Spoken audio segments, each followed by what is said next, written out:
بسم اللہ الرحمن الرحیم۔ السلام علیکم معزز طلبہ کرام، آپ سب کیسے ہیں؟ آج ہم نور الانوار کے سبق نمبر 206 کو پڑھیں گے۔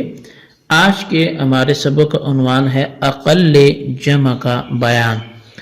آج کے سبق میں ہم اقل جمع میں اختلاف پڑھیں گے کہ اقل جمع کون سا عدد ہے۔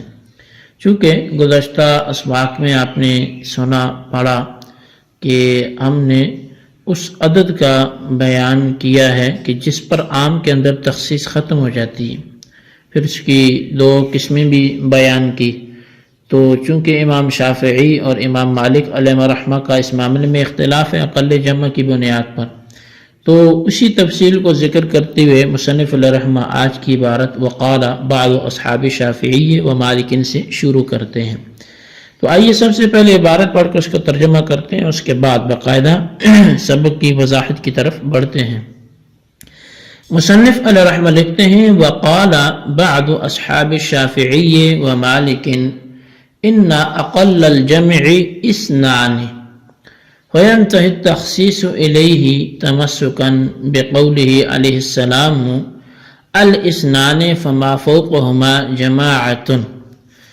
اور پس امام شافعی اور امام مالک کے بعض اصحاب نے کہا کہ اقل جمع دو ہیں، پس تخصیص دو پر پہنچ کر ختم ہوگی۔ یہ حضرات رسول اللہ صلی اللہ علیہ وسلم کی حدیث الاثنان فما فوقہما جماعۃ سے استدلال کرتے ہیں۔ مصنف نے ان کی دلیل کا جواب بھی دیا ہے، فاجاب عنہ المصنف بقولہ، اپنے اس قول سے، وقولہ علیہ السلام الاثنان فما فوقہما جماعۃ محمول علی الموارث والوصایا۔ تو جواب یہ دیا کہ اور نبی علیہ السلام کا یہ فرمانا کہ دو اور جو اس سے زیادہ ہو تو وہ جماعت ہے، تو یہ میراث اور وصیت پر محمول ہے یہ حدیث۔ فإن فی باب المیراث للاثنین حکم الجماعت استحقاقا وحجبا، پس بے شک میراث کے باب میں دو کے لیے جماعت کا حکم ہے استحقاق اور حاجب ہونے کے اعتبار سے۔ فإن للبنتين والأختين ثلثين كما للبنات والأخوات، فرمایا کہ بے شک وہاں پر میراث کے چیپٹر میں دو بیٹیوں یا دو بہنوں کا 2/3 ہے، جیسا کہ 3 بیٹیوں اور 3 بہنوں کا 2/3 ہے۔ ويحجب الإخوان للأم من الثلث إلى السدس كالإخوة الثلاثة، اور 2 بھائی ماں کو تیسرے سے چھٹے حصے کی طرف روک دیتے ہیں، جیسا کہ 3 بھائی ایسا کرتے ہیں۔ والوصیت اخت المیراث، اور وصیت میراث کی بہن ہے، فی کونہا استخلافا بعد الموت وتتبع المیراث تبعیۃ النفل للفرض، وصیت کے موت کے بعد خلیفہ بنانے میں، اور یہ وصیت میراث کے ایسی تابع ہے جیسے نفل فرض کے تابع ہوتا ہے۔ فَإِنْ أَوْصَى لِمَوَالِي فُلَانٍ وَلَهُ مَوْلَانِ أَوْ لِإِخْوَةِ زَيْدٍ وَلَهُ أَخْوَانِ يَسْتَحِقَّانِ الْكُلَّ، پس اگر کسی شخص نے فلاں کے موالی کے لیے وصیت کی اور اس کے 2 مولا ہیں، یا زید کے بھائی کے لیے وصیت کی اور اس کے 2 بھائی ہیں، تو اب وہ جو ہیں دونوں اس تمام کے مستحق ہوں گے۔ او علی سنت تقدم الامام، یا پھر یہ حدیث امام کے مقدم ہونے کے طریقہ پر محمول ہے۔ ای اذا کان المقتدی اثنین یتقدمہما الامام کما یتقدم علی الثلاثۃ خلافا لابی یوسف، یعنی جب مقتدی 2 ہوں تو امام ان پر مقدم ہوگا جیسا کہ 3 پر ہوتا ہے، برخلاف امام ابو یوسف کے۔ فإنه عنده يتوسطهما وذلك لأن الإمام محسوب في الجماعة كلها إلا في الجمعة فإن فيها تشترط 3 رجال سوى الإمام خلافا لأبي يوسف إذ عنده يكفي 2 سوى الإمام، کیونکہ ان کے نزدیک امام دو مقتدیوں کے درمیان میں رہے گا، اور یہ اس لیے کہ امام تمام جماعتوں میں محسوب ہے، اس کو شمار کیا جاتا ہے علاوہ جمعہ کی، کیونکہ جمعہ میں امام کی علاوہ 3 مردوں کی شرط ہے۔ امام ابو یوسف کا اختلاف ہے اس لیے کہ ان کے نزدیک امام کے علاوہ 2 مقتدی کافی ہیں۔ جی طلبہ کرام، یہ ہمارے آج کے سبق کی عبارت اور اس کا ترجمہ تھا جو آپ نے سماعت کیا۔ آئیے آج کے سبق کی باقاعدہ وضاحت کی طرف بڑھتے ہیں۔ شارح نور الانوار ملا جیون علیہ الرحمہ، یعنی شارح منار صاحب نور الانوار ملا جیون علیہ الرحمہ نے فرمایا کہ امام شافعی اور امام مالک کے بعض اصحاب نے کہا ہے کہ اقل جمع 2 ہے، لہٰذا تخصیص 2 تک پہنچ کر ختم ہوگی، یعنی ان حضرات کے نزدیک تخصیص کرنے کے بعد عام کی نوع ثانی کے تحت کم از کم 2 افراد کا باقی رہنا ضروری ہے۔ اور اس سلسلہ میں ان کی جو مستدل حدیث ہے وہ رسول اکرم صلی اللہ علیہ وسلم کا یہ فرمان ہے الاثنان فما فوقہما جماعت، یعنی حدیث میں 2 کو اسی طرح جماعت قرار دیا گیا جس طرح کے 2 سے زائد کو جماعت قرار دیا گیا۔ پس معلوم ہوا کہ اقل جمع یہ 2 ہیں۔ تو مصنف علیہ الرحمہ نے اس استدلال کے 2 جواب دیے ہیں۔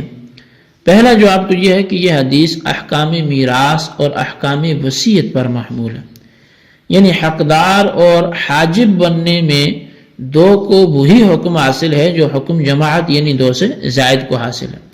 چنانچہ میت کے مال میں سے میت کی 3 اور 3 سے زائد لڑکیوں اور بہنوں کو جس صورت میں 2 ثلث مال دیا جاتا ہے، جیسا کہ فَإِن كُنَّ نِسَاء والی آیت کے آخر تک کہ فَلَهُنَّ ثُلُثُ مَا تَرَكَ سے یہ معلوم ہوتا ہے کہ اسی صورت میں میت کی 2 لڑکیوں اور 2 بہنوں کو بھی 2 ثلث مال دیا جاتا ہے، جیسا کہ آیت فَإِن كَانَتَا اثْنَتَيْنِ فَلَهُمَا الثُّلُثَانِ سے معلوم ہوتا ہے۔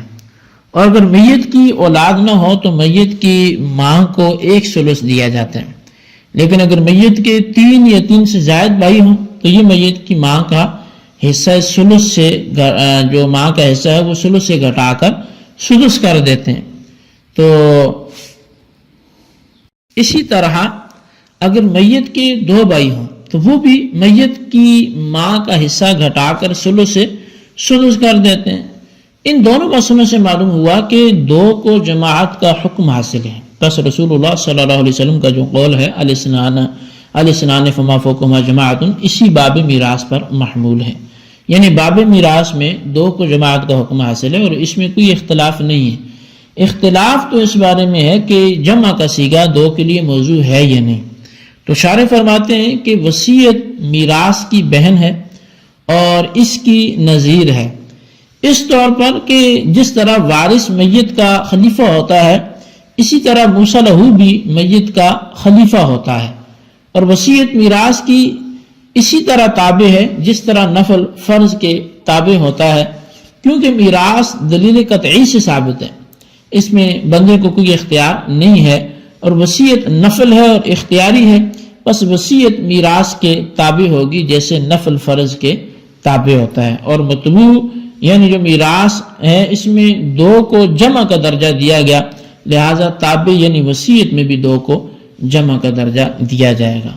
چنانچہ اگر کسی نے خالد کے موالی کے لیے کچھ مال کی وصیت کی اور خالد کے صرف 2 موالی ہوں تو ان دونوں کو پورا مال وصیت میں دیا جائے گا، جیسا کہ 3 یا 3 سے زائد کی صورت میں پورا مال وصیت دیا جاتا۔ اسی طرح اگر زید کے بھائیوں کے لیے بصیغہ جمع وصیت کی اور اس کے 2 بھائی ہوئے تو دونوں پورے مال کے مستحق ہوں گے، جیسا کہ 3 یا 3 سے زائد پورے مال کے مستحق ہوتے ہیں۔ بہرحال اس حدیث میں صرف یہ بیان کرنا مقصود ہے کہ میراث اور وصیت میں 2 کو وہی حکم حاصل ہے جو حکم جماعت کو حاصل ہے، اور اس سے یہ لازم نہیں آتا کہ اقل جمع 2 ہیں، لہٰذا اس حدیث سے اقل جمع کے 2 ہونے پر استدلال کرنا درست نہیں ہے، اس لیے کہ اس حدیث کا زیادہ سے زیادہ جو تعلق ہے وہ میراث اور وصیت کے ساتھ ہے، اس سے عمومی حکم لیا نہیں جا سکتا۔ جی طلبہ کرام، یہ ہمارے آج کے سبق کی عبارت ترجمہ اور اس کی وضاحت تھی۔ آج کے لیے اتنا ہی کافی ہے، اس پر دو مزید بھی جوابات ہوں گے۔ ایک تو شارح نے اپنی طرف سے دیا ہے جو تیسرا جواب ہے، اور ایک جو ہے وہ ماتن نے بھی دیا ہے، تو لہٰذا ان دو جوابات کو ہم آئندہ سبق میں پڑھیں گے۔ ابھی تک جتنا ہوا اس کو اچھی طرح سمجھیں، اس کے خلاصے کو رجسٹر پر لکھیں، بالخصوص ان سوالات کے جوابات دیں۔